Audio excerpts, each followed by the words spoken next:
बिस्मिल्लाहिर्रहमानिर्रहीम। आज के प्रोग्राम के साथ मैं हूं नसरुल्लाह मलिक। नाज़रीन, यूं तो हमारे सारे इदारे इनेताद का शिकार है, मगर मानता कोई नहीं है। जिसके बारे में कहा जाए कि उसने अपनी कारकर्दगी बेहतर बनानी है, वह दूसरों के ऊपर उंगली उठाना शुरू कर देता है।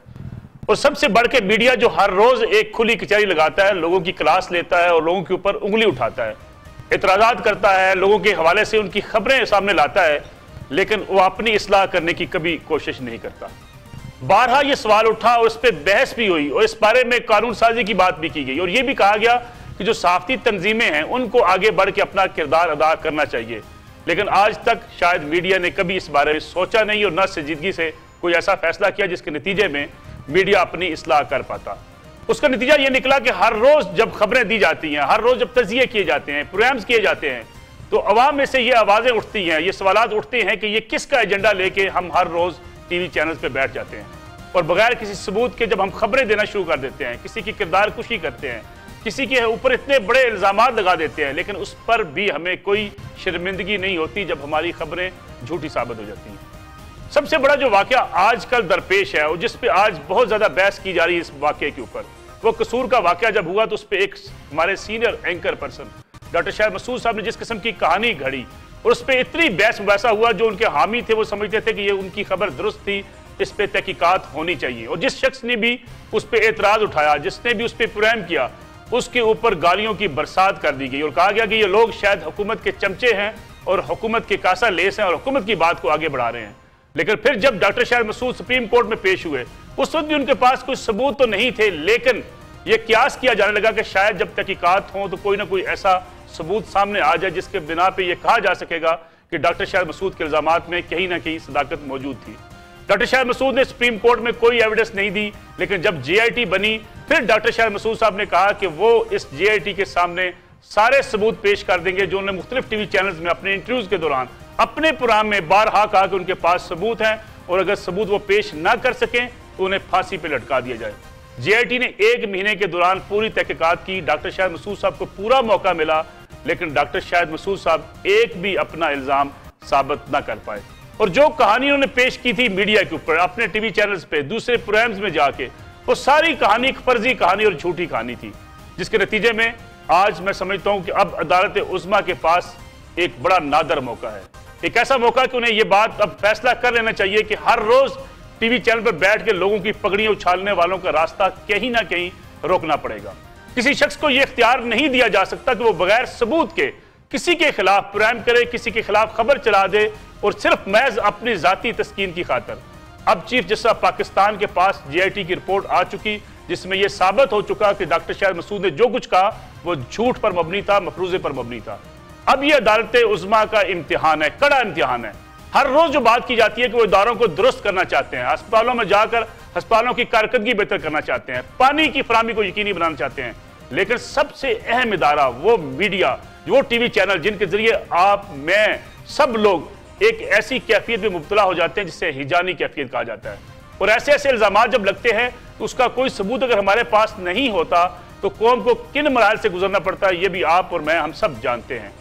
अब शायद ये मौका आ गया है और चीफ जस्टिस ऑफ पाकिस्तान से मेरी अपील भी होगी कि कम से कम इस केस के हवाले से वो एक फैसला जरूर दें और ऐसा फैसला दें कि जिसके नतीजे में पाकिस्तानी मीडिया अपने राय रास्त पे आ जाए, पाकिस्तानी मीडिया को यह एहसास हो जाए कि वो किसी की बगैर सबूत के किसी के खिलाफ ना मुहिम चलाएगा, ना किरदार कुशी करेगा, ना किसी के खिलाफ कोई ऐसे इकदाम करेगा जिसके नतीजे में उसे नुकसान पहुंचाया जा सके। आज के प्रोग्राम में इसका भी जायजा लेने की कोशिश करेंगे कि डॉक्टर शाहिद मसूद साहब ने जो कुछ कहा था वो कितना सच, कितना झूठा साबित हुआ। उसके साथ साथ ये भी जायजा लेंगे कि अब हमें करना क्या है। क्या मीडिया को भी आगे बढ़ के अपने आप को पेश नहीं कर देना चाहिए कि कानून साजी की जाए, बेशक कोई फैसला किया जाए जिसके नतीजे में कम से कम इतनी इस्लाह जरूर हो सके कि हम टीवी पे बैठ के जो बात करें वो सच पर मबनी हो, क्योंकि हमारा काम लोगों तक हकायक पहुंचाना है, लोगों को गुमराह करना नहीं है। आज के प्रोग्राम में इसका जायजा लेने के लिए मेरे साथ मौजूद होंगे मंसूर अली खान साहब, सीनियर सहाफी हैं, तजियाकार है, प्रोग्राम करते हैं एक्सप्रेस टीवी पे। मंसूर साहब आपका बहुत शुक्रिया। मेरे साथ मौजूद है मारवी सरमद साहब, सीनियर तजियाकार, इस्लामाबाद स्टूडियो से। मारवी साहब आपका बहुत शुक्रिया। मतीउल्लाह जान साहब, सीनियर सहाफी तजियाकार, आपका बहुत शुक्रिया। मतीउल्लाह जान साहब तशरीफ लाए। आगे बढ़ने से पहले डॉक्टर शाहिद मसूद साहब का वही क्लिप जिसमें उन्होंने ये दावा किया था जिस खबर के हवाले से, वो मैं आपको सुनवा दूं ताकि हम आगे बढ़ सके। और ये सारे दावे मैं आपको बताता चलूं, JIT ने अपनी रिपोर्ट जो सबमिट की है सुप्रीम कोर्ट में, उसमें वाज़े तौर पे कहा कि ये सारी खबर झूठी और मफरूजे पर मबनी थी। और जिस वजीर का भी बार बार वो नाम लेते रहे कि वफाकी वजीर के ऊपर उन्होंने इल्जाम आयद किया, आज के प्रोग्राम में उसे भी जानने की कोशिश करेंगे कि वो किस वजीर का नाम ले रहे हैं और वजीर वो जो मौसूख हो सकते हैं वो क्या इस पे रिएक्शन अपना जाहिर करेंगे, वो क्या कानूनी कार्रवाई करेंगे, ये भी हमें आने वाले दिनों में देखना है। आगे बढ़ने से पहले डॉक्टर शाहिद मसूद साहब का वही क्लिप आपको सुनवाते हैं, फिर इस पर जायजा लेते हैं। मेरे पास एक वफाकी वजीर का नाम है, तो मैं देखें बात सुने, इसकी तहकीकात चीफ जस्टिस ऑफ पाकिस्तान करवाएं, इसकी तहकीकात आर्मी चीफ करवाएं, इसकी तहकीकात शायद अकान अब्बासी साहब करवाएं अगर करवा सकते हैं, इसकी तहकीकात तमाम लोग करवाएं। मैं जो बात यहां कह रहा हूं इंतहाई जिम्मेदारी के साथ कह रहा हूं। एक आदमी के 37 बैंक अकाउंट से और करोड़ों रुपए की ट्रांजैक्शन हो रही है, तो वो ज़हनी मरीज होगा। डॉक्टर शाहिद मसूद साहब ने जो कुछ कहा वो भी आपने सुना। मंसूर अली खान साहब आगे बढ़ने से पहले सीनियर सहाफियों ने उस रोज जिस दिन ये JIT बनी, डॉक्टर शाहिद मसूद साहब को समझाने की बड़ी कोशिश की। वो बजिद रहे और वो कहते रहे कि मेरे पास सबूत हैं। 1 माह मिला JIT को, सबूत फिर भी नहीं आए। अब अदालत को क्या करना चाहिए? मेरे ख्याल में सबसे पहले तो कल जब ये खबर आई और उसके बाद रात को डॉक्टर शाहिद मसूद साहब का जब प्रोग्राम हुआ, मैंने बड़े शौक से देखा, मैं खुल के बताता हूँ। और वो मैंने इसलिए देखा कि मेरे ज़हन में ये था कि डॉक्टर शाहिद मसूद, पहला जब फ्रेम कट होगा ना, तो डॉक्टर शाहिद मसूद साहब का सर नीचे होगा, आंखें नीचे होंगी, आंखें अश्कबार होंगी, और वो टीवी की तरफ, स्क्रीन की तरफ देखते हुए जो है ना वो माफ़ी मांगेंगे लोगों से कि मुझसे गलती हो गई, मैंने जो कुछ भी कहा वो गलत था। और उनका दूसरा जुमला जो होगा वो ये होगा कि वो ज़ैनब के वालिद से माफ़ी मांगेंगे कि आपकी बेटी के हवाले से जो मैंने खबर दी वो बड़ी घटिया, मनगढ़ंत और झूठ से भरपूर थी। लेकिन इसमें से कुछ भी नहीं हुआ, इसमें से उन्होंने कुछ भी नहीं किया। एक्चुअली अभी तक वो अपने उस बात पे अभी भी कायम है। JIT रिपोर्ट के बाद भी जी हाँ, वो कह रहे हैं कि जनाब मैंने को गलत तो नहीं कहा, मैंने जो कुछ कहा वो बिल्कुल ठीक है। असल चक्कर ये है कि जनाब ये जो JIT थी इसके पास इतने वसाइल ही नहीं है कि इन्वेस्टिगेट कर सकती जो खबर मेरे पास है। मतलब ये इनकी ढिटाई है, ये ढिटाई है। अब वो उन्होंने तो जो कुछ करना था वो कर दिया। आपने फरमाया अदालत को क्या करना चाहिए। अदालत तो अब खैर जो करे, मैं क्योंकि कानून का तो स्टूडेंट नहीं हूं इसलिए मैं नहीं जानता कि कानूनी मुहर्रकात क्या हो सकते हैं, लेकिन जर्नलिज्म के स्टूडेंट होने के नाते, इस फील्ड से ताल्लुक रखने के नाते, मैं कम से कम अपने जितने ऑडियंस हैं पाकिस्तानी मीडिया को जो लोग देखते हैं, मैं सबसे पहले तो उनसे मैं माजरत करता हूं कि हमारी इंडस्ट्री के अंदर एक ऐसा शख्स है जिसने हमारी इंडस्ट्री का नाम मिट्टी में मिला के रख दिया, और इस शख्स की वजह से लोग हम सबके ऊपर उंगलियां उठाते हैं कि यार आप लोग तो झूठ, पूरी मीडिया की क्रेडिबिलिटी। और दूसरी बात यह कि मुझे अफसोस उन एंकर्स पे भी हो रहा है जो आज भी, मैं भी ये कामरान का जो एक छोटा सा क्लिप है वो मैंने सुना, उसमें उन्होंने कहा कि जनाब कॉन्फ्लिक्ट ऑफ इंटरेस्ट है इसलिए मैं इनके अगेंस्ट ज्यादा नहीं बोलना चाहता। भाई क्यों नहीं बोलना चाहते यार, ये क्या बात है कॉन्फ्लिक्ट? नसरुल्लाह मलिक साहब आप अगर कत्ल कर देंगे बिल्कुल ठीक है, तो मैं चुप बैठा रहा हूं कि यार ये क्योंकि ये एंकर पर्सन है या ये प्रोग्राम करते हैं तो जनाब मेरा बेटी भाई है तो मैं इसलिए चुप हो जाऊं। मैं नहीं हूंगा चुप, चाहे नो मैटर व्हाट हैपेंस, आप कुछ करेंगे मैं ना आपको भी नहीं छोड़ूंगा। बिल्कुल ठीक, और चाहे कामरान शायद हो चाहे मैं हूं, कोई किसी को मत छोड़े भाई, यही जर्नलिज्म है माजरत के साथ। बिल्कुल ठीक है। मतीउल्लाह जान साहब, मंसूर अली खान साहब कह रहे हैं कि किसी को छोड़ना नहीं चाहिए। आप तो तलब भी किए जा चुके अदालतों में, अदालतें बड़ी माशाल्लाह हमारी आजकल एक्टिव हैं। अब सारी जो गेंद है अदालत की कोर्ट में है। JIT की रिपोर्ट के बाद क्या आप समझते हैं अदालतों को क्या फैसला करना चाहिए? मीडिया ने खुद तो अपना एहतसाब करना नहीं है, PFUJ हो, PUJ हो, कोई भी सहाफती तंजीमें हो, शायद हम इस हद तक अपने खुले दिल का मुजाहरा करने को तैयार नहीं है कि अपने लिए कोड ऑफ कंडक्ट ही बना लें। पहली बात तो यह है मलिक साहब के मैं भी अपने साथियों की तरह मजम्मत करता हूं डॉक्टर शाहिद मसूद की, और मैं मंसूर से एग्री करता हूं कि उनको अपने पहले प्रोग्राम में इस रिपोर्ट के आने के बाद अपने नाजरीन से माफ़ी मांगनी चाहिए थी, अपनी कौम से माफ़ी मांगनी चाहिए थी, अपने उन मरीजों से माफ़ी मांगनी चाहिए थी जो अभी भी उन जैसे एंकरों पर यकीन करते हैं, और वो डॉक्टर हैं और अपने इस डॉक्टरी की जो डिग्री उन्होंने ली है उसका नाजायज़ फ़ायदा उठाते हैं। और उन्होंने, वो एक ऐसे डॉक्टर हैं कि जिसने अपेंडिक्स का ऑपरेशन करने की बजाय मरीज़ का गुर्दा निकाल के बाहर बेच दिया। तो इसके बाद उनकी डॉक्टरी या उनके एंकर पने के बारे में क्या कहा जा सकता है? अब बात आ गई अदालत को क्या करना चाहिए। मैं समझता हूँ हमें बतौर एंकर और जजों को भी, मुअज़्ज़ज़ अदालत को भी डॉक्टर शाहिद मसूद की तरह रद्द अमल नहीं देना चाहिए।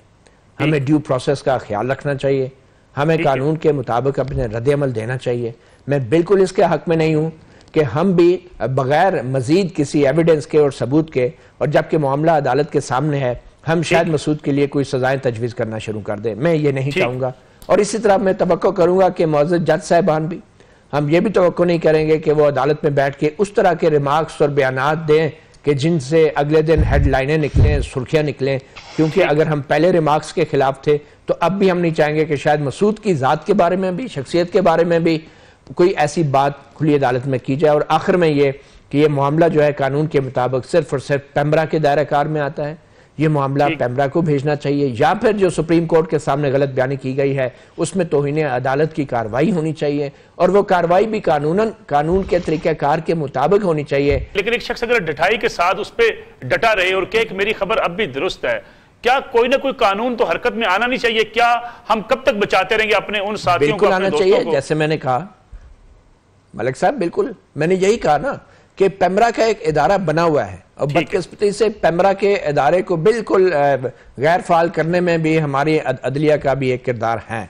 और आज हम देखें तो पेमरा की तरफ से मुख्तलिफ टीवी चैनल्स के खिलाफ आज तक जो कार्रवाइयाँ की गई हैं, एक अदादोशुमार के मुताबिक तकरीबन 500 के करीब कार्रवाइयों के खिलाफ अदलिया की तरफ से हुक्म इम्तना जारी किए गए हैं, स्टे ऑर्डर्स दिए गए हैं। पेमरा ने जिन जिन चैनल्स के खिलाफ कार्रवाइयाँ की हैं, मैं ये नहीं कहता कि पेमरा ने दुरुस्त कार्रवाइयाँ की होगी, मैं ये भी नहीं कहता कि पेमरा जो है वो गैर जानबदाराना कार्रवाइयाँ करता रहा है, या पेमरा जो कार्रवाई करता रहा है उसका हक बनता था, मैं ये नहीं कह रहा। मगर ये कह रहा हूँ कि जो एक कानूनी अमल है उसको किस तरीके से रोका गया है, और टीवी चैनल्स को जो है एक उनकी हौसला अफजाई हुई है कि they can get away with anything. Journalist का जो अकाउंटेबिलिटी का थोड़ा बहुत जो सिस्टम था वो भी ख़त्म किया गया है। तो मैं समझता हूँ कानून मौजूद है, तरीक़ेकार मौजूद है, हमें जज्बाती होने की बजाय, लोगों को फांसियां और सरेआम फांसियों की तजवीज देने की बजाय हमें कानून के मुताबिक। डॉक्टर साहब खुद मतीउल्लाह जान साहब बार-बार कहते हैं, अगर हम पढ़े लिखे लोग हैं, साफी हैं। मतीउल्लाह जान साहब, ये तो डॉक्टर साहब खुद बार-बार ऑफर कर रहे थे, मुझे फांसी लगा दी जाए, मुझे चौक में लटका दिया जाए अगर मैं झूठा हूं। ये तो डॉक्टर साहब ने खुद ऑफर की हुई। सब मारवी सरबत में आपकी तरफ आता हूं, क्या आप समझती हैं डॉक्टर साहब के ऑफर जो है ना, अगर कोई खुदकुशी करना चाहता है तो हमारे कानून में खुदकुशी की भी हम इजाजत नहीं दे सकते। तो डॉक्टर साहब जैसे एक इंसान को अगर वो खुद को फांसी लगाने के लिए ऑफर कर रहा है तो क्या हमें उनकी ये बात मान लेनी चाहिए? फिर तो हमें उनकी पिछली बात मान लेनी चाहिए। मारवी सरमद, आप ये बताइएगा। इसलिए डॉक्टर साहब की अब किसी बात पे यकीन नहीं करना चाहिए, और ना ही हम लोगों को बतौर सहाफी और ना ही नाजरीन को। सबसे बड़ी सजा एक सहाफी और एंकर के लिए ये है कि वो अवाम की और नाजरीन की नजरों में गिर जाए। बिल्कुल ठीक है मारवी सरबत, हम जो कहते हैं, बात करते हैं पेटी बंद भाइयों की बात करते हैं, पुलिस की बात की जाए, किसी और इदारे की बात की जाए, हर शख्स ये चाहता है कि उसके इदारे को ना छेड़ा जाए। यही हाल कुछ हमारे मीडिया के अंदर भी है। हम समझते हैं कि अगर एक शख्स पे पाबंदी लगेगी, दूसरे पे लग सकती है, एक को जुर्माना होगा तो कल किसी और को जुर्माना होगा। जिस दिन ये पेश हुए थे, JIT बनी थी जिस रोज, उस रोज भी सुप्रीम कोर्ट के बाहर हमारे बड़े सीनियर सहाफी उनको मनाने में मसरूफ थे कि माफी मांग लें, क्योंकि अगर ऐसी कोई मिसाल बन जाती है, किसी को सजा मिल जाती है, तो ये फिर शायद रवश चल पड़ेगी। क्या आपको लगता है कि हम हर शख्स ये चाहता है कि अपने अपने इदारे की खातिर जो है वो अखलाकियात का जनाजा निकाल दे? आपने दुरुस्त फरमाया मलिक साहब। इसमें मैं ये अर्ज करती चलूँ कि जो शाहिद साहब, मतलब आप पेटी बंद भाइयों की बार बार बात कर रहे थे, तो मैं ज़रा थोड़ी सी केयरफुल होती हूँ कि किसको मुझे पेटी बंद भाई समझना है, किसको नहीं समझना। मेरा ताल्लुक वैसे भी प्रिंट जर्नलिज्म से है। आप लोग माशाल्लाह अब इलेक्ट्रॉनिक जर्नलिज्म में आ चुके हैं, तो मैं इलेक्ट्रॉनिक जर्नलिज्म से उतना मैं ताल्लुक नहीं है, बस आप प्रोग्राम में आपकी मेहरबानी है बुला लेते हैं। लेकिन प्रिंट जर्नलिज्म में अभी भी बहुत से एडिटोरियल चेक्स हैं जो हमें, जिनको पार करके फिर हमारी खबर छपती है, और वो उसकी वजह से एक हद तक प्रोफेशनलिज्म प्रिंट जर्नलिज्म ने अभी कायम रखा हुआ है। इलेक्ट्रॉनिक मीडिया ने उसको कहीं खो दिया। एक तो उसको मेरा ख्याल है कि बहुत ज़्यादा स्ट्रिंजेंट करने की ज़रूरत है। दूसरी बात यह है कि कुछ ऐसे पैराट्रूपर्स जो हैं, जो सहाफ़ियों का रूप धारे, हमें ये बात क्लियर मेरा ख्याल हो जानी चाहिए कि हमें सहाफ़ी किसको समझना है, किसको नहीं समझना। अब हर कोई जिसके आगे माइक आ जाए और जिसको प्रोग्राम 1 घंटे का स्लॉट मिल जाए, वो अपने आप को सहाफ़ी बिहेव करने लगे तो हम कैसे माने? मतलब उनको तो ये भी इल्म नहीं है। वो एक प्रोग्राम में देखी थी, वो ये फरमा रहे थे कि जी मुझे अब खबर मिली है तो मैं तो वो कहूंगा, यानी अफवाह और खबर में कैसे वो तफरीक करनी है, इसका भी अंदाजा नहीं है, तो फिर आप सहाफी कैसे मान सकते हैं? तो मैं ये समझती हूँ कि एक तो ये है कि हमें इसमें केयरफुल। दूसरा ये कि अभी बात हो रही थी रेगुलेशन की, कि मीडिया को कैसे देखिए, सेल्फ रेगुलेशन कहीं भी नहीं होती। मैं खुद सेल्फ रेगुलेशन के बहुत हक में रही हूं, क्योंकि हमारे यहाँ एक बहुत पेक्यूलियर किस्म का है कि वो मार्शल लॉ आ जाता है या मुतलकुल अनान हुकूमतें आ जाती हैं और फिर वो सबसे पहला मलबा जो है सहाफ़ियों पे पड़ता है। तो इसलिए हम जरा थोड़े केयरफुल होते हैं अपनी आज़ादी के मामले में।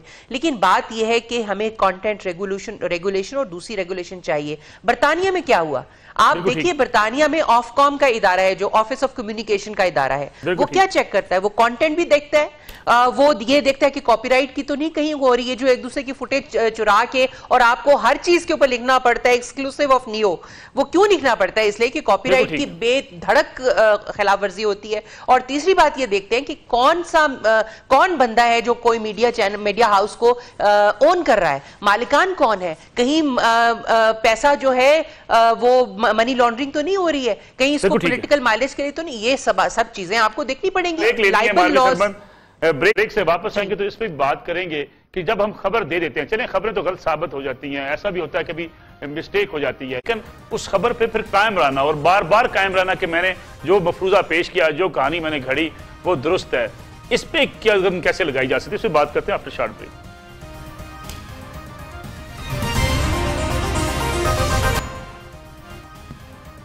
प्रोग्राम में एक बार फिर खुशामदीद। प्रोग्राम में आगे जाने से पहले मैं दो जो हमारे सीनियर सहाफी सीनियर एंकर हैं उन्होंने जो कुछ कहा डॉक्टर शाहिद मसूद साहब की इस JIT रिपोर्ट के सामने आने के बाद वो भी आपको सुनवा दूं। हामिद मीर साहब क्या कहते हैं, कामरान साहब क्या कहते हैं, ताकि फिर हम इसका जायजा लें कि अगर खबर गलत हो भी जाए चले कोई बात नहीं, लेकिन फिर उस पर इस हद तक डट जाना और आखिर वक्त तक, अभी मसूद साहब कह रहे हैं कि अभी भी वो डटे रहेंगे, वो कहेंगे कि नहीं तहकीकात दुरुस्त नहीं हुई, वैसा ऐसे हो सकता है क्योंकि डॉक्टर साहब का रवैया ऐसा ही रहा पूरे अपने कैरियर के दौरान। आपको सुनवाते हैं कि हामिद मीर साहब और कामरान साहब ने क्या कहा। अब मैं समझता हूं कि डॉक्टर साहब जो हैं उन्हें इस रिपोर्ट के सामने आने के बाद तैयार रहना चाहिए कि उनके साथ क्या होगा, लेकिन बेहतर उनके लिए यही है कि अब वो ये जो मीडिया का प्रोफेशन है इसको छोड़ दें। ऑब्वियसली मैं कोई कॉन्फ्लिक्ट ऑफ इंटरेस्ट है, वो मेरे ऑब्वियसली कोलीग है, 18 इल्जाम गलत साबित हुए। मैं खुद तो का सजा ना तजवीज करने का मजाज हूं ना करनी चाहिए मुझे, लेकिन अगर मैंने ये किया होता 18, 1, 2, 3, 4 इस तरह लोगों को मिसगाइड किया होता, मैं समझता हूं कि पाबंदी लगनी चाहिए मुझ पे, चाहे 30 दिन की लगे, 60 दिन की लगे, ये कोर्ट में इजाजत है, या सारी उम्र की लगे, ये भी कोर्ट में इजाजत है। लेकिन ये बड़ा सेंसिटिव काम होता है, कलम और माइक, इस पे बैठ के आप लोगों को सही इंफॉर्मेशन दे सकते हैं और गुमराह भी कर। जी मंसूर साहब, हामिद मीर साहब और कामरान शाह साहब जो बात कह रहे थे कि चलें सजा तो तजवीज कोई ना कोई होनी चाहिए, मेरे ख्याल में सुप्रीम कोर्ट कुछ ना कुछ फैसला जरूर देगी, अगर पैमरा के पास भी जाता है, अगर प्रोग्राम पे पाबंदी लगती है कुछ अरसे के लिए, ताकि कोई रास्ता तो रोका जा सके। अगर कोई शख्स खबर गलत देने के बावजूद डटा रहे, क्या डॉक्टर साहब के पास अब माफी की गुंजाइश होगी? मलिक साहब, प्रॉब्लम वही है कि हमारे साथ मसला है, हम एंकर्स के अंदर, हमारे चैनल्स के अंदर ये मसला है। आप मुझे बताइए किसी चैनल के अंदर क्या ये कोई रूल है कि किसी एंकर की खबर गलत हो जाए या वो किसी के साथ इतनी बदतमीजी करे कि अगला जाके केस कर दे? आज तक कभी क्या सुना आपने किसी चैनल ने जो है किसी को ऑफर कर दिया हो या उसको कोई सजा दी हो? कभी भी नहीं होता। अनलेस और अनटिल मालिक के साथ कोई प्रॉब्लम हो जाए तब वो एंकर के लिए कोई प्रॉब्लम क्रिएट करता है। अभी भी मैं आपको बता दूं, अब आज ये जो डॉक्टर शाहिद मसूद साहब अभी भी ऑन एयर हुए में, उनके चैनल ने क्या एक्शन लिया है? कोई एक्शन लिया है अब तक? कोई एक्शन नहीं, वो उसी तरह ही बैठे हुए हैं, उनको कोई फर्क नहीं पड़ा। JIT की रिपोर्ट आ चुकी है, पाकिस्तान की सुप्रीम कोर्ट की बनाई हुई JIT की रिपोर्ट आ चुकी है आपके चैनल के एंकर के खिलाफ, लेकिन आपने कोई एक्शन अभी तक नहीं लिया। वो अभी तक वो शख्स ऑन एयर है, एक बात। दूसरी बात ये, उसी चैनल के जो बाकी एंकर बैठे हुए हैं उन्होंने क्या अब तक कोई एक्शन लिया है? उन्होंने कहा कि जनाब ये हमारा जो कॉलीग है ये झूठा साबित हुआ है, हम अब तक ऑन एयर नहीं जाएंगे जब तक आप इसको सजा नहीं देते। चलें उसको भी छोड़ दें। मैं अभी भी कहता हूं, अभी भी माशाल्लाह कई ऐसे जूनियर एंकर्स मेरी तरह के बड़े छोटे छोटे नन्हे मुन्ने किस्म के एंकर्स होंगे जो एक हफ्ते के बाद 10 दिन के बाद इन्हीं डॉक्टर शाहिद मसूद साहब को अपने प्रोग्राम में बुला रहे होंगे और कहेंगे जनाब हमारे साथ सीनियर तज्जियाकार, senior anchor person doctor Shahid Masood साहब बैठे हुए हैं और आइए इनसे जरा तज्जिया लेते हैं। आप लोग खुद दरअसल में दोगले हैं, हमसे और आपसे मुराद, मेरा मतलब पूरी इंडस्ट्री, हम लोग दोगले हैं, हम दोगले हैं, हम झूठ बोलते हैं लोगों से। हमारे लिए पॉलिटिशियन सबसे आसान हमारे लिए पंचिंग बैग है, हम उसको जितने मुक्के मार सकते हैं मारते हैं, लेकिन जब बात अपने ऊपर आती है हम लोग मुंह दूसरी तरफ कर लेते हैं। डॉक्टर शाहिद मसूद साहब को इस इंडस्ट्री में 16 साल हो चुके हैं, 16 साल से उनकी इतनी पुरानी दोस्तियां यहाँ पे, इतने उनके जो सारे कॉलीग्स थे वो इतने सीनियर एंकर्स बन चुके हैं कि अब उनका भी दिल नहीं करता यार हमारा सारा पुराना दोस्त। ऐसा डर तो नहीं है कि बाकी लोगों ने भी ऐसी बातें करनी होती हैं, इसलिए ये डर भी है कि अगर डॉक्टर शाहिद मसूद के खिलाफ कोई ऐसा फैसला आता है कोई पाबंदी लगती है, कोई उनको जुर्माना होता है, तो कल दूसरे लोगों को जुर्माना भी। मुझे तो एक सीनियर एंकर ने ये बात कही भी थी लाके, मुझे साइड पे ले जाके उन्होंने कहा कि ये क्या कर रहे हैं आप। मैंने कहा जी क्या हुआ? कहते हैं भाई ये क्या नया प्रेसिडेंट आप सेट कर रहे हैं, खबर अगर गलत होगी तो सजा होनी चाहिए। मैंने कहा जी क्यों नहीं होनी चाहिए? कहते हैं भाई हमने दिन में 6 खबरें देनी होती हैं, उसमें से 4 ठीक होती हैं, 2 गलत होती हैं, आप तो हमारा धंधा बंद करवाएंगे। मैंने कहा जी अगर धंधा इस तरह चल रहा है तो फिर वाकई बंद हो जाना चाहिए। आप 4 दे दें, जरूरी है आपने 6 देनी है, आप 4 दे दें, लेकिन उसके ऊपर पक्के पैर तो खड़े हो। 2 एवं हवा में आप फेंकते हैं, कहते हो 2 जी असं हवाएं सुट रहे हो, एक कदी कदी ठीक हो जाती, एक गलत हो जाती। लेकिन मसूद साहब हुकूमतों ने किरदार क्यों नहीं अदा किया? अगर चलें पेमरा ने कुछ एक्शन लिए, उनको स्टे मिल गए अदालतों से, लेकिन हम समझते हैं कि हुकूमतें, सियासी जमातें जिनके खिलाफ रोजाना इल्जाम लगते हैं, अभी सईद गनी साहब कुछ एक्टिव हुए हैं, लेकिन सियासतदानों के खिलाफ रोजाना ऐसे इल्जाम लगते हैं और आराम से चुप करके बैठ जाते हैं। सर आपके मसला ये है, मैं वही कहता हूँ ना, तो वो एक जमाने में कहते ये थे the pen is mightier than the sword. अब मसला ये है कि पाकिस्तान में the camera is mightier than the sword. आगे आ रहे हैं इलेक्शंस, इस वक्त बेचारी पॉलिटिकल पार्टीज भी जो है वो आप जो बदमाशियां, आप लोग असल में एंकर पर्सन, असल बदमाशियां तो आप लोग बने हुए, एंकर पर्सन से फड्डा नहीं लेना चाहते। भाई ये हमारे खिलाफ हो गया ना, आगे इलेक्शन आ रहे हैं, इसने हमें बेड़ा गर्क करके रख देना। सिर्फ इतनी सी बात आप लोगों को खुद करना पड़ेगा, आप लोगों को गंदगी को उठा के बाहर फेंकना पड़ेगा, बाहर से किसी ने नहीं आना आके। मतीउल्लाह जान साहब, डॉक्टर शाहिद मसूद साहब को सजा देने में, माफ करने में किस चीज में मीडिया इंडस्ट्री की बेहतरी है? मीडिया को तो बेहतर करने के लिए हमें कुछ न कुछ इकदाम तो करने पड़ेंगे, मीडिया की क्रेडिबिलिटी को बेहतर करने के लिए। मलिक साहब देखें, सजा देना तो जरूरी है, मगर किसने देनी है, किस तरीके से देनी है, कितनी देनी है, किसको देनी है, ये सारे फैसले करना जरूरी है। क्योंकि सुप्रीम कोर्ट की सतह पर कोई एंकर की तरह जो है वो बयानात नहीं दिए जा सकते। तहरीरी फैसले होते हैं, आइन और कानून के हवालाजात होते हैं, और उसमें फिर सजा का तयन होता है, उसमें अपील का हक होता है, आइन के अंदर फेयर ट्रायल है। ये कोई तरीका नहीं है, इसमें किसी को इख्तलाफ नहीं है कि सजा होनी चाहिए। शाहिद मसूद ने जो गलती की उसकी सजा होनी चाहिए। आज अगर शाहिद मसूद को सुप्रीम कोर्ट बराह रास्त कोई सजा सुनाती है तो उसका बराह रास्त असर उन सहाफियों पर होगा जिनकी सारी उम्र सिर्फ और सिर्फ सहाफत के साथ गुजरी है, और उनकी आजादी राय पे भी असर पड़ेगा, न सिर्फ सहाफियों की बल्कि आम शहरियों की आजादी राय पे भी असर पड़ेगा अगर सुप्रीम कोर्ट ने बगैर रीजन्ड जजमेंट के और बगैर ड्यू प्रोसेस के शाहिद मसूद को सजा सुनाई। क्योंकि ये तो वो लोग हैं जो व्हाट्सएप के ऊपर मैसेजेस लेके प्रोग्राम करने वाले एंकर हैं, ये तो वो लोग हैं, इनको तो इस्तेमाल किया गया और अब इनको टिश्यू पेपर की तरह इस्तेमाल किया गया सिर्फ और सिर्फ इसलिए कि असली सहाफियों को दबाव में लाया जा सके एक ऐसे वक्त में कि जब आजादी राय पहले ही बहुत बड़े चैलेंजेस का शिकार है। लेकिन मतीउल्लाह जान साहब, जो मंसूर साहब ने बात की कि मीडिया मालकान, मीडिया इंस्टीट्यूशन जो है वो आज खुद कार्रवाई क्यों नहीं करते? अगर किसी चैनल पे बैठा हुआ एक शख्स बार बार इस किस्म की खबरें देता है जिसपे उसके पास कोई सबूत नहीं होते जिसके, तो उसके चैनल के जो मालकान है, चैनल की जो मैनेजमेंट है, वो आज खुद कोई एक्शन क्यों नहीं लेती? बिल्कुल, बहुत अच्छा सवाल है। इसकी एक वजह है क्यों नहीं एक्शन लेती। लाखों रुपए लगे होते हैं, बल्कि करोड़ों रुपए लगे होते हैं एक एंकर के ऊपर। जिस तरीके से डॉक्टर शाहिद मसूद और चंद दूसरे ऐसे एंकरों को मार्केट में लाया जाता है बल्कि फेंका जाता है, इसमें मालकान का मुनाफा अलहदा करके उन्हें बता दिया जाता है कि आपका एंकर से कोई ताल्लुक नहीं है, इसके इश्तिहारात और इसकी तनख्वाह हम मुकर्रर करेंगे। तो जिनका इतना पैसा लगा हो उस एंकर को इस तरह एक प्रोग्राम के पीछे हटा देने से कितना नुकसान होगा, इसका आपको अंदाजा होना चाहिए। जिस तरीके से एंकर की तैनातियां हो रही हैं, एंकर जहां पर सरकारी नौकरियां भी करते रहे, कभी पीटीवी के एमडी बन गए, कभी पंजाब हुकूमत के जाके मुशीर बन गए, एक दफा एंकरी छोड़ी, फिर नौकरी पकड़ी, फिर एंकरी छोड़ी, फिर नौकरी पकड़ी, और आज भी वो लोग आके यहाँ पे प्रोग्राम में एंकर बने बैठे हैं। तो ऐसे एंकरों के ऊपर जब करोड़ों रुपया लगा होगा तो ऐसे एंकरों के एजेंडे बेनकाब होने के बाद उनके खिलाफ कार्रवाई कैसे मालकान करेंगे? मालकान का उन्होंने तो अपना फायदा देखना है।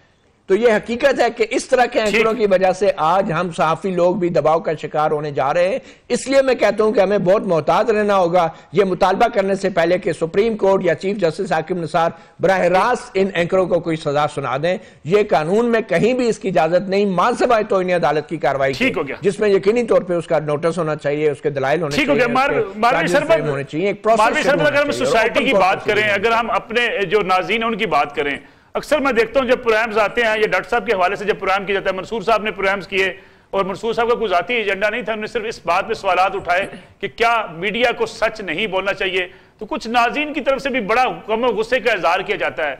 क्या हम खुद भी आदी हो चुके हैं ऐसा झूठ सुनने के? सोसाइटी इतनी पोलिटिसाइज हो चुकी है कि अपनी सियासी जमात जो उनकी जिसको वो सपोर्ट करते हैं उसके खिलाफ बात नहीं सुनना चाहते और उसके हक में ही पूरा एक प्रोग्राम देखना चाहते हैं।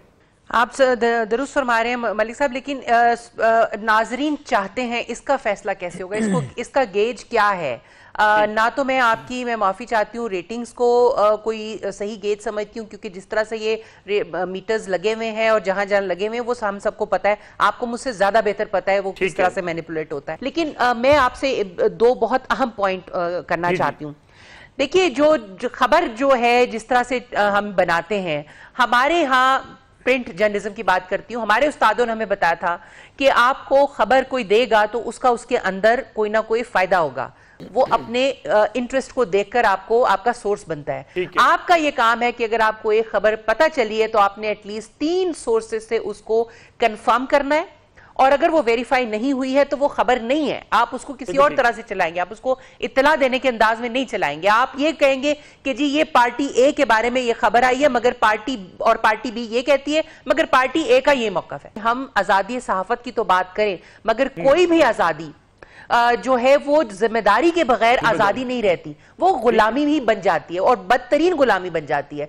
और इसीलिए जिम्मेदारी के उनसर को लाने के लिए मेरा ख्याल है कि हमारे जो एग्जिस्टिंग लाइबल लॉज हैं, अगर इन्हीं को इम्प्लीमेंटेशन हो जाए, और अदालतें, हमारी अदालतों का देखें हाल ये है कि यूके में एक चैनल ने दूसरे चैनल के ऊपर कुछ कहा और उसके ऊपर मुकदमा हुआ लाइबल का, उसको कई मिलियन पाउंड जो है वो देना पड़ गया जुर्माना। यहां पे अभी तक केसेस साल गुजर गए हैं, 2014 से केसेस पेंडिंग पड़े हुए, अदालतें जो हैं उस पे। तो मेरा ये ख्याल है अदालतों को खुद अपना थोड़ा सा मंजी थले डांग फेरनी चाहिए, और पाकिस्तान की पार्लियामान को इन लॉज को जहां पे गैप है वहां पे स्ट्रिंजेंट बनाना चाहिए, और हमें बतौर सहाफी इस पे नजर रखनी चाहिए कि कहीं कोई हमारी आजादी के ऊपर सल्ब करने के लिए कोई डंडी तो ना मारे, लेकिन हमें यह भी देखना चाहिए कि कहीं कोई ऐसे पैरा ट्रूपर्स आके हमारी आजादी के नाम पर जो है वो लाइबल करते रहे और फिर वो हमारी गुलामी बन जाए। ठीक है, हमारी एक और ब्रेक लेनी है। ब्रेक से जब वापस आएंगे तो इस पर भी बात करेंगे।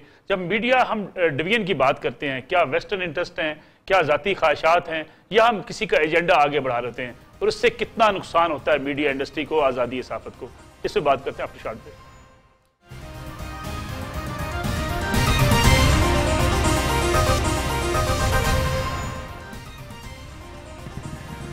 प्रोग्राम एक बार फिर खुशामदीद नाज़रीन। आज आपको एक ऐसे शख्स भी मिलवाते हैं जो दुबई में डॉक्टर शाहिद मसूद साहब का जो प्रोडक्शन हाउस था उसके मैनेजर रहे, और जो उनके साथ हुआ, जो डॉक्टर साहब ने उनको नुकसान पहुंचा, एक लंबी दास्तान है डॉक्टर साहब के, शायद जो मुख्तलिफ जगह पे वो फ्रॉड करते रहे, लोगों को धोखा देते रहे। लेकिन मैं चाहूंगा आज के प्रोग्राम में अकबर बार बार जो है वो अप्रोच करते रहे पाकिस्तानी मीडिया को भी, कि ताकि उनकी आवाज भी सुनी जाए। लेकिन जैसे कि पहले मंसूर साहब बात कर रहे थे, हम अपनी पेटी बंद भाइयों की जो है वो उनकी कोताहियों के ऊपर पर्दा डालने के आदी हैं। अकबर सईद, अस्सलाम वालेकुम। वालेकुम सलाम सर, कैसे आप? खैरियत से हैं मलिक साहब? अल्लाह का शुक्र। अकबर, आपने डॉक्टर साहब के प्रोडक्शन कंपनी के मैनेजर थे, आपके साथ डॉक्टर शाहिद मसूद साहब दुबई में क्या करके आए? आपके पास तो बहुत से डॉक्यूमेंट्स हैं जिसमें उन्होंने आपके साथ भी फ्रॉड किया।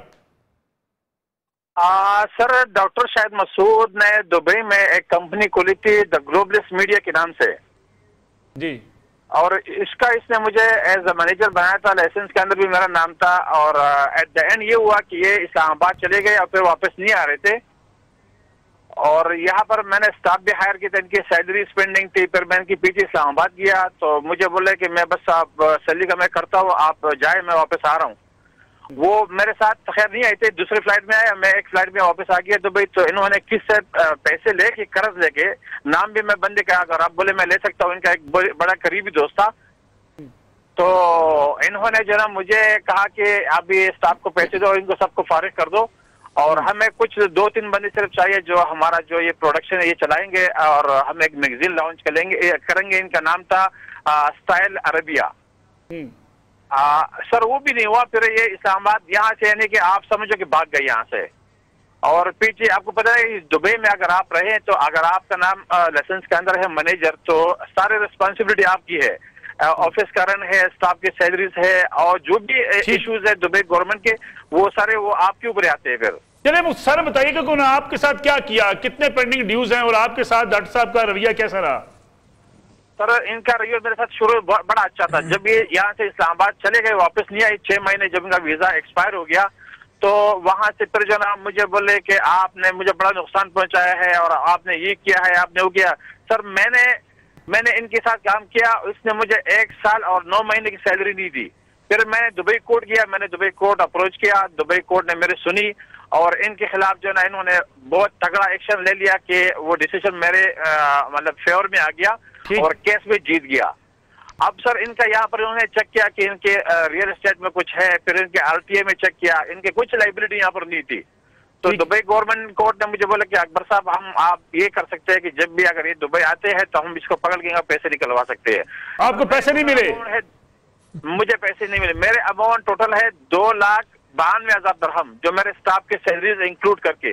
अगर वो मैं इंक्लूड ना करूं तो मेरे जो कोर्ट की तरफ से जो मेरा अमाउंट है 2,23,000 दरहम मेरे अमाउंट है। 12,000 दरहम मैंने स्टाफ की वीजा कैंसिलेशन इसके ऊपर मैंने लगाए थे।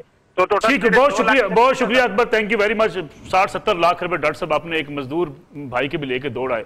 इस किस्म की बेशुमार दास्तानें हैं मंसूर साहब, और वो शख्स जो खुद लोगों के पैसे लेके इस तरीके से खा जाता है। मेरे पास भी कई चेक उनके जो बाउंस हुए हैं वो हैं, लेकिन वो शख्स दूसरों पर इल्जाम लगाता है और कहता है कि जब उनके खिलाफ लोग प्रोग्राम्स कर रहे थे, कहते 2.5 अरब रुपए मीडिया में दिए गए, लोगों के ऊपर इल्जाम लगा दिया। आपके हवाले से भी कहा, एक ऐसा शख्स जो खुद इतने जुराम में मुलव्वस हो, सारा दिन लोगों पर इल्जाम लगाता है। हमारे यहाँ तो आप ये देखें ना कि किसी शख्स को, अभी हम लोग 62-63 के एक मूवमेंट में से चल रहे हैं हम, कि 62-63 पे कौन पूरा उतरता है और कौन नहीं उतरता, लेकिन हमारे अपने मीडिया के अंदर कौन सा एंकर किस प्रोसेस के थ्रू आता है, वो एंकर बनता किस तरह है, क्या उसकी तालीमी काबिलियत इतनी है, क्या उसका तजुर्बा इतना है।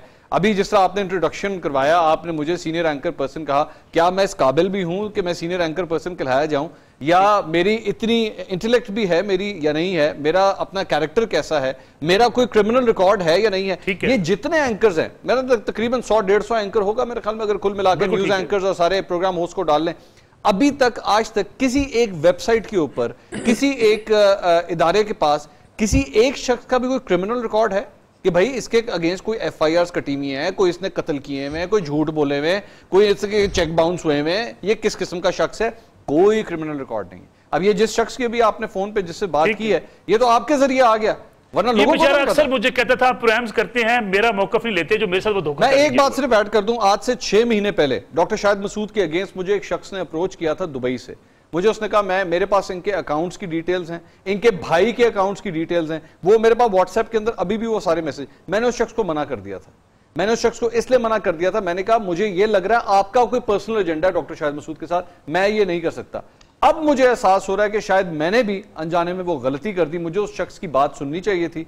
अब अगर मैं ये करता हूं तो मेरे पे ये इल्जाम आएगा जनाब आप पर्सनल ग्रज बतीउल्लाह जान साहब, जब हम एंकर्स टीवी पे बैठते हैं, बड़े हम जो है वो नासे बने होते हैं, लोगों को नसीहत कर रहे होते हैं, लेकिन हमारे अपना किरदार के हवाले से लोग तो हमसे डरते हैं। हम लोगों की जमीनों पे कब्जा कर लें, हमें कोई पूछने वाला नहीं होता। अब मीडिया को तो लोग बतौर ताकत, बतौर पावर इस्तेमाल करते हैं, और एंकरिंग मिल जाए तो सोने पे सुहागा।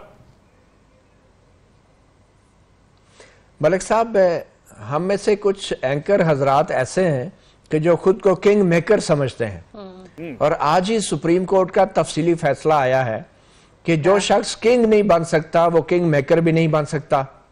तो मेरे ख्याल में एंकर्स के ऊपर भी 62 और 63 का मयार सादिक और अमीन होने का उसी तरह अप्लाई होना चाहिए, क्योंकि हमारे मुंह से निकले हुए अल्फाज और हमारे प्रोग्राम्स और हमारे इंटरव्यूज जो बराह रास्त किसी भी शख्स के वजीर आजम बनने या उसके ना बनने की वजह हो सकते हैं, और इसीलिए इन टेलीविजन एंकरों के ऊपर करोड़ों रुपए लगाए जाते हैं, टीवी चैनलों को करोड़ों रुपए के इश्तिहार दिए जाते हैं। किंग मेकर्स के हवाले से सुप्रीम कोर्ट का फैसला बड़ा दिलचस्प है। हमारे मुल्क में किंग मेकर जो है वो नवाज शरीफ जैसे सियासतदान कभी नहीं रहे, और ये सुप्रीम कोर्ट भी अच्छी तरह जानती है, मुअज़्ज़ज़ जजेस भी जानते हैं। यहां पे आज भी जो किंग मेकर्स है वो नवाज शरीफ नहीं है, मगर बदकिस्मती की बात है ना तो सुप्रीम कोर्ट हम जैसे एंकर्स के किंग मेकर होने के हवाले से कोई फैसला देती है, ना ही उन दूसरी ताकतों के जिसको हम एस्टैब्लिशमेंट कहते हैं जो आज भी किंग मेकर हैं, उनकी तरफ गलती से भी इशारा ऐसे फैसलों में नहीं किया जाता। और अब भी जो फैसला आया है आप देखेंगे कि एक फर्द वाहिद के किंग मेकर होने के हवाले से बात की जा रही है, ये बड़ी बदकिस्मती है। बिल्कुल ठीक है मारवी, जब तक सुप्रीम कोर्ट असल किंग मेकर्स को नहीं पहचानेगी और असल किंग मेकर्स के हवाले से दुरुस्त फैसला नहीं देगी, जिनमें ये टीवी एंकर्स भी शामिल हैं, एस्टैब्लिशमेंट भी शामिल है, इदारे भी शामिल हैं, उस वक्त तक इस तरह के फैसलों का सिर्फ मजाक ही बन सकता है, इस पर अमल दरामद नहीं हो सकता। मालवी प्रोग्राम का वक्त बिल्कुल खत्म होने वाला है। हम डेफेमेशन की अगर बात करें तो उस पर साल तक फैसले नहीं होते। यही वजह है कि कल भी पंजाब के जो चीफ मिनिस्टर शहबाज शरीफ साहब, उन्होंने एक चैनल के हवाले से कहा कि मैं यूके में जाके केस करने लगा हूं, क्योंकि पाकिस्तान में तो उन्हें पता है कि ऐसे केस अगर होते हैं उस पर कोई फैसला ही नहीं आता। यही तो मैंने आपसे अर्ज किया कि लाइबल लॉज जैसे तैसे भी हैं, अव्वल तो उनको ज्यादा थोड़ा स्ट्रिंजेंट होना चाहिए। जहां भी आजादी इजहार की बात होती है उसके साथ साथ लाइबल लॉज मौजूद होते हैं, ताकि हेट क्राइम्स और जो है डेफेमेशन जो है इस पे काबू पाया जा सके। लेकिन यहां पर मसला यह है कि हमने आजादी इजहार को बहुत ही महदूद पैमाने पर देखा। अनफॉर्चुनेटली थोड़ी गलती हमसे, चूक हमसे भी हुई, मगर उसका ज्यादा इल्जाम मैं इस्टेब्लिशमेंट और रियासत को दूंगी, जिन्होंने हर दौर में कोशिश की कि मीडिया के ऊपर ऐसे तसल्लुत जमा दिया जाए और उसको मुंजमद कर दिया जाए और अपने हक में इस्तेमाल किया जाए। लेकिन अभी भी जो भी लॉ मौजूद है उसको उसकी इंप्लीमेंटेशन का यही तरीका है ना जी, कि अदालतें उनको सुने, उनके ऊपर जो है फैसले दें। ये तो साल पेंडिंग, आप ये जियो वाला ही देख लें, मतलब कब से पेंडिंग चला हुआ है फैसला। जो यूके की अदालत है उन्होंने एक जुर्माना करके अगलों के दफ्तर भी बंद करवा दिए। बिल्कुल ठीक। तो इसीलिए फिर आप लोग यूके की अदालतों में जाएंगे। अब यहां पर अगर आपको इदारे ठीक करने की पड़ी है तो सबसे पहले तो अपना इदारा ठीक करें। अपनी, मैंने जैसे अर्ज किया कि अपनी मंजी के नीचे आप देखें, अपने गिरेबान में झांके कि उस इदारे को कैसे करना है। लाइबल और डेफेमेशन के होते हुए हमारी आजादी अधूरी आजादी है, ये बात आप अच्छी तरीके से मेरा ख्याल है हर सहाफी को ज़हन नशीन होनी चाहिए। ठीक, उमार भी बहुत शुक्रिया, आपका प्रोग्राम का वक्त खत्म हो गया। मंसूर अली खान साहब आपको बहुत शुक्रिया। मुतीउल्लाह जान साहब हमारे साथ मौजूद थे इस्लामाबाद से, आपका बहुत शुक्रिया। नाज़रीन, ये आज का प्रोग्राम था। ठीक है, मुतीउल्लाह जान साहब की बात दुरुस्त है कि कोई सुप्रीम कोर्ट आज खुद अगर फैसला ना भी करे, लेकिन पेमरा को जरूर ये केस रेफर करे। ये केस मिसाल बनना चाहिए, ये केस कम से कम एक ऐसी नज़ीर बने जिसके नतीजे में मीडिया की क्रेडिबिलिटी जो है वो बच सकेगी। अदरवाइज ये सिलसिला चलता रहेगा, लोग टीवी पे बैठ के झूठ पे झूठ बोलते रहेंगे, इल्जामात पे इल्जामात लगाते रहेंगे, उससे किसी और का नुकसान हो या ना हो, मीडिया का अपना नुकसान होगा। इस्लाम को इजाज़त दीजिए, अल्लाह हाफ़िज़।